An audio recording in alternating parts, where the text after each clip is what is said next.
Suriname एक ऐसा देश है जिसके बारे में बहुत कम लोग जानते हैं, लेकिन इसकी कहानी बेहद दिलचस्प और अद्भुत है। यह दक्षिण अमेरिका का सबसे छोटा और सबसे कम आबादी वाला देश है, लेकिन यहाँ की संस्कृति, इतिहास और भूगोल इसे बाकी दुनिया से बिल्कुल अलग बनाते हैं। आइए इस देश को पूरी बारीकी से समझते हैं। सूरीनाम दक्षिण अमेरिका के उत्तर पूर्वी हिस्से में स्थित एक छोटा सा देश है। इसकी सीमाएं 3 देशों से मिलती हैं।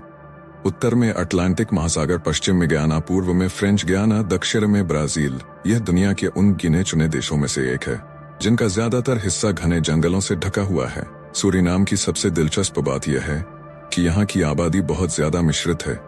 यहाँ रहने वाले लोग अलग अलग देशों और जातियों से आए हैं। पहले यहाँ सिर्फ आदिवासी रहते थे, जो हजारों सालों से इस इलाके में बसे हुए थे। 1650 के बाद डच, नीदरलैंड यहाँ आए और इसे एक उपनिवेश बना लिया। अफ्रीकी गुलामों को यहाँ लाया गया, जिनसे यहाँ खेती करवाई जाती थी। जब गुलामी खत्म हुई तो ब्रिटिश और डच व्यापारियों ने भारत, जावा, इंडोनेशिया और चीन से मजदूर लाकर यहाँ बसाए। आज भी यहाँ की जनसंख्या में आपको भारतीय, जावानीज, इंडोनेशिया, अफ्रीकी, डच, चीनी और मूल आदिवासी लोगों का अनोखा मिश्रण मिलेगा। आपको जानकर हैरानी होगी कि सूरीनाम की कुल आबादी का लगभग 27% हिस्सा भारतीय मूल के लोगों का है। 1873 में भारत से पहली बार गिरमिटिया मजदूरों को यहाँ लाया गया था। ये ज्यादातर उत्तर प्रदेश और बिहार से थे, जो यहाँ खेती और मजदूरी करने आए थे। आज भी यहाँ लोग भोजपुरी, अवधी और हिंदी बोलते हैं। दिवाली यहाँ के सबसे बड़े त्योहारों में से एक है। भारत और सूरीनाम का इतना गहरा रिश्ता है कि भारत के प्रधानमंत्री नरेंद्र मोदी जब 2018 में यहाँ गए थे तो वहां के राष्ट्रपति ने हिंदी में भाषण दिया था। सूरीनाम की आधिकारिक भाषा डच है, लेकिन यहाँ की सड़कों पर आपको हिंदी, जावानीज, सरानन टोंगो, स्थानीय भाषा और अंग्रेजी भी खूब सुनाई देगी। ये दुनिया के गिने चुने देशों में से एक है जहाँ आधिकारिक भाषा डच है, लेकिन वहाँ के लोग इसे घर में नहीं बोलते।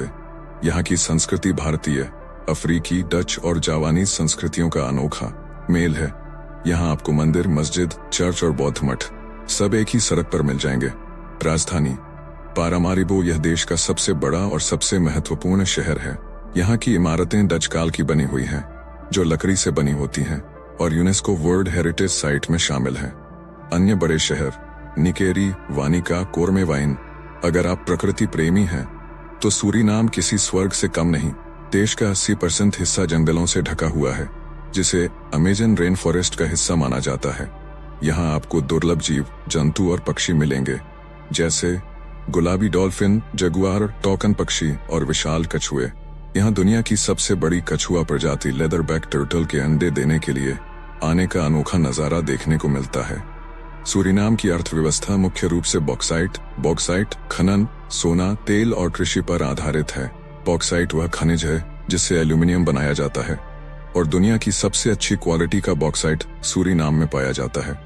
हाल ही में यहाँ तेल और गैस के बड़े भंडार मिले हैं, जिससे इसकी अर्थव्यवस्था सुधरने की उम्मीद है।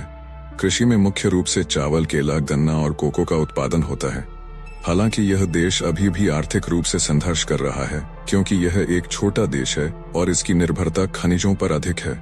सूरीनाम 1975 में नीदरलैंड से आजाद हुआ। यहाँ कई बार सैन्य तख्तापलट, कूप हो चुके हैं, लेकिन अब यहाँ लोकतंत्र है। 2020 में चंद्रिका प्रसाद संतोखी यहाँ के राष्ट्रपति बने, जो भारतीय मूल के हैं और भोजपुरी बोलते हैं। ये दक्षिण अमेरिका का इकलौता देश है जहाँ डच भाषा बोली जाती है।